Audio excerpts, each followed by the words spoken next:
This news is co-sponsored by Moti Mahal Deluxe, 100 Years of Brilliance, and Ashi, the Fashion Studio. Himachal Pradesh के मुख्यमंत्री जयराम ठाकुर ने अपने मौजूदा कार्यकाल का अंतिम बजट पेश किया है।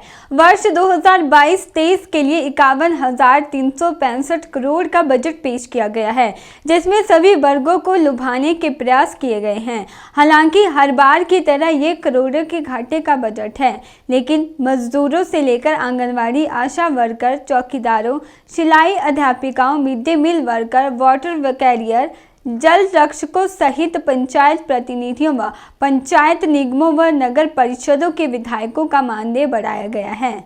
राजस्व प्राप्तियां 278 करोड़ रुपए रहने का अनुमान है। राजस्व व्यय 40,034 करोड़ रहने का अनुमान है। इस प्रकार कुल घाटा 3,993 करोड़ अनुमानित है, जबकि राजकोषीय घाटा 9,602 करोड़ रुपए अनुमानित है, जो राजस्व की सकल घरेलू उत्पाद का 4.98% है। मुख्यमंत्री जयराम ठाकुर ने कहा कि ये बजट हर वर्ग को ध्यान में रखकर बनाया गया है, जिसमें सामाजिक सुरक्षा व कमजोर वर्ग के उत्थान पर ज्यादा ध्यान दिया गया है। दिहाड़ीदारों से लेकर मानदेय से जुड़े हर वर्ग का 50 रुपए से लेकर 4,000 रुपया बढ़ाया गया है। सरकार ने 29 नई योजनाओं को भी शुरू किया है, जो प्रदेश के विकास में मददगार साबित होंगी। सामाजिक सुरक्षा पेंशन को भी बढ़ाया गया है।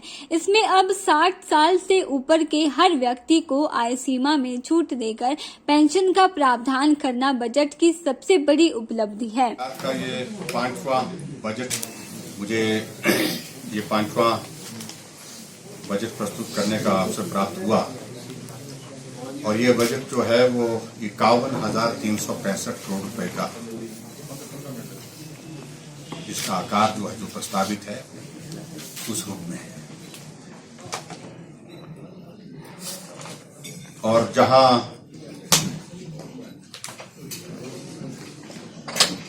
कोविड की सारी परिस्थितियों के कारण पूरे विश्व की इकोनॉमी प्रभावित हुई, देश की और प्रदेश की भी प्रभावित हुई,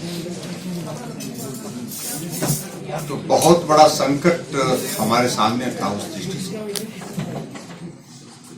कि आदमी के जीवन को भी बचाया जाए और दूसरी तरफ विकास के कार्य को भी चलाया जाए। संभवतः ये दौर किसी मुख्यमंत्री के जीवन काल में नहीं था। उससे पहले बहुत कुछ उससे सीखा भी, और लेकिन बहुत सारी चुनौतियों के सामना करते हुए यहाँ तक पहुंचे।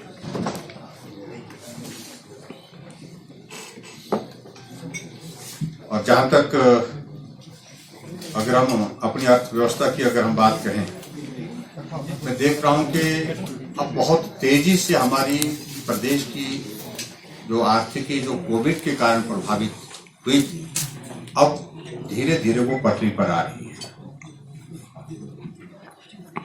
2021-22 में प्रदेश की अर्थव्यवस्था में 8.3% की वृद्धि होने की संभावना है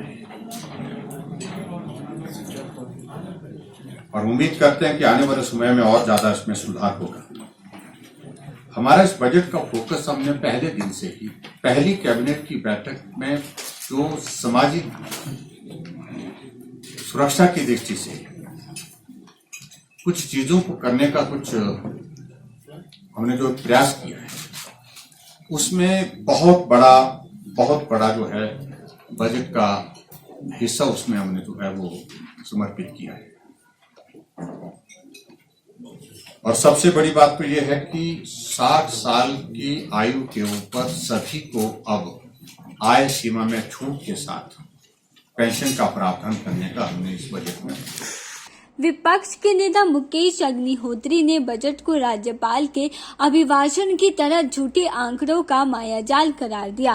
उन्होंने कहा कि कोविड-19 में जब अर्थव्यवस्था धरातल पर पहुंच गई, तो फिर हिमाचल की अर्थव्यवस्था में 8.3% वृद्धि का अनुमान कैसे लगाया जा सकता है। सरकार कर्ज की बैसाखियों के सहारे चलेगी। बजट के मुताबिक 100 रुपए में से 26 रुपए पेंशन पर, 15 रुपए पेंशन पर, 10 रुपए ब्याज अदायगी पर, 11 रुपए ऋण अदायगी पर, जबकि स्वायत्त संस्थान की ग्रांट के लिए 9 रुपए खर्च होंगे। ऐसे में 29 रुपए बचते हैं, उसमें क्या विकास होगा। सरकार कर्ज चुकाने के लिए भी कर्ज ले रही है। देखिए, मुख्यमंत्री जी ने बहुत लंबा 3 घंटे तक लगातार पढ़ के जो है ये बजट पेश किया, लेकिन इस बजट में जो प्रदेश के लिए जो विकास की आशाएं थी वो सारी जो है धूमिल हो गई।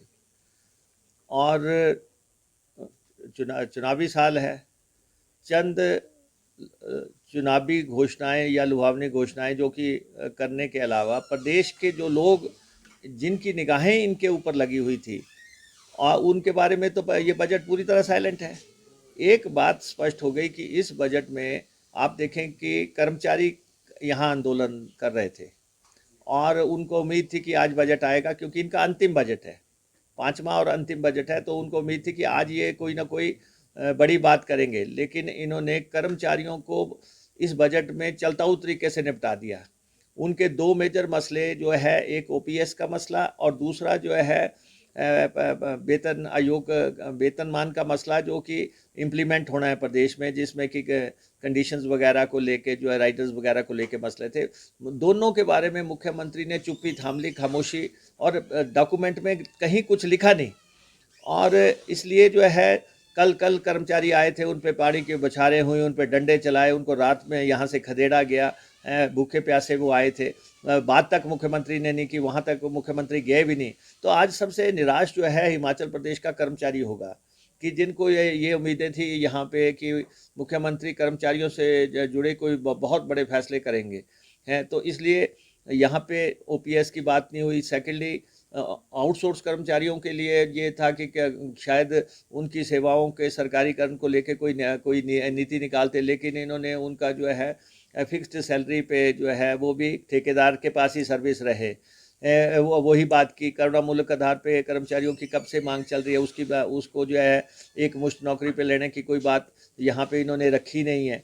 और एसएमसी वालों को थोड़ा सा मानदेय बढ़ा के उनको रेगुलर करने, किसी वर्ग को रेगुलर या नियमित करने की कोशिश नहीं की गई ताकि कोई समस्या रिड्रेस हो। कर्मचारियों के मसले क्या है कि उनको ठेके पे रखते जा रहे हैं, चोर दरवाजों से रखते जा रहे हैं, उनको सरकारी सेवा में लेने, उनको नियमित करने का कोई रास्ता, कोई विकल्प जो है देखा जाए तो ये कुछ नहीं है। के चैनल के लिए शिमला से पुष्पिंदर कुमार की रिपोर्ट।